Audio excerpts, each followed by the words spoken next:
Donald Trump in retreat, eyeing major new concessions today as his trade war stokes fears of a recession and undermines his political fortunes. This morning, Trump writing on social media he is open to lowering tariffs on China from 145% to 80%. All this before talks with China even start. It suggests that Trump knows he might have overreached here. The Wall Street Journal calling it a trade war retreat. Quote, if Republicans want to pretend this retreat is genius at work, fine with us, as long as the damage is reduced. Politically, Trump allies are now awkwardly trying to claim victories that don't really exist. Trump's Commerce Secretary mocked for this claim about the draft agreement with the UK, which left 10% tariffs in place.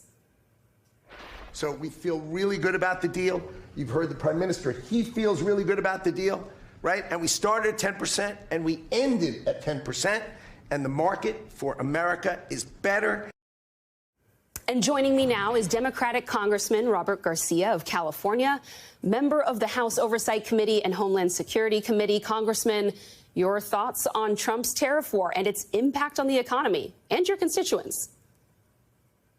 Yeah, I think Donald Trump is causing nothing but complete chaos. That stunt in the Oval Office is actually doing little to stop the impact of these tariffs. We know that tariffs are a tax on the American people and the American public. I am here across the street right now, the Port of Long Beach and Los Angeles. They are the single largest seaports in the United States. 40% of all American goods are coming into Long Beach and Los Angeles. And I'm telling you that right now, what's coming back is 30 to 35% less because of Donald Trump's tariffs. We're having empty cargo containers coming back. Truck drivers are losing shifts. Dock workers are having to go home. They're happy if they're able to even get a shift out of work a day. This is causing incredible damage, not just to the national economy, but what's going to come for the American consumer in the weeks and months ahead are increased prices and empty shelves of some of Americans' favorite goods. And so this is a real crisis that's beginning to happen here in this country, and Donald Trump should reverse all these tariffs immediately. Can you take me into the lives of some of your constituents? They're going to see these changes before many other Americans do. What does that mean for their daily lives, their families' ability to put food on the table? So I've been talking to a lot of workers here in Long Beach and the harbor area. I'm talking to truck drivers, these truck drivers who work hard, working class people. They're putting food on the family's table. They are seeing their shifts reduced. Normally, a truck driver could come in and out of the port, could be 4 times a day. If they're lucky, 5 times a day on a great day. Some of these truck drivers today are getting 2 shifts coming in and out of the port. That is devastating for their revenue. You're seeing their ability to make money slashed dramatically. You're seeing now layoffs that are happening in warehouses across the Southern California region. You're seeing in Northern California around the Oakland port, the same types of things happening. And what people don't understand is we're feeling the immediate impacts now, real impacts to truck drivers, dock workers, factory workers. But what this really means is increased costs of goods for the entire country in the months ahead. And what people need to understand is it is the chaos and uncertainty that is causing exporters and imports essentially to shut down. We're essentially making decisions right now based on inaccurate information, on tariffs that are changing from one day to the next. And so the supply chain is in complete chaos right now, and everyone should be concerned because this will impact every American. I need to ask you to, if you've seen the images coming out of Newark of the arrest of Mayor Ras Baraka, and some of your colleagues were there on the ground with him in this incredible scene. We see a congressman right there in the center, sort of stuck in this tug of war with officials on the ground there. What's your reaction to this and what his arrest represents? This is completely shameful and outrageous. Members of Congress have a right to visit these facilities.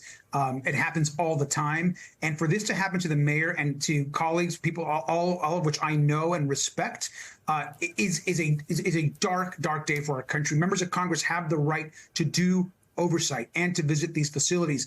And the way I see, for example, Congresswoman Watson Coleman there, Congresswoman, all the other congresswomen and congressmen that are there, Congressman Menendez that I see there, this is just horrific to treat people this way, anyone, whether it's a member of Congress or anyone else. And what's also really critical, and it's important, is Kristi Noem, the secretary who oversees Homeland Security, is creating her own immigration laws. She's not following the Constitution. They're deporting people that don't have any right to due process. And they're sending people to these facilities that essentially have gotten no day in court. They have had their due process stripped from them. And so we've got to speak up. It is unconscionable that the mayor would get arrested this way. And so we are going to call this out. Secretary Noem will be in front of our committee in Homeland Security this week. And you can rest assured that she will be asked the tough questions about how this happened to the members of Congress and the mayor.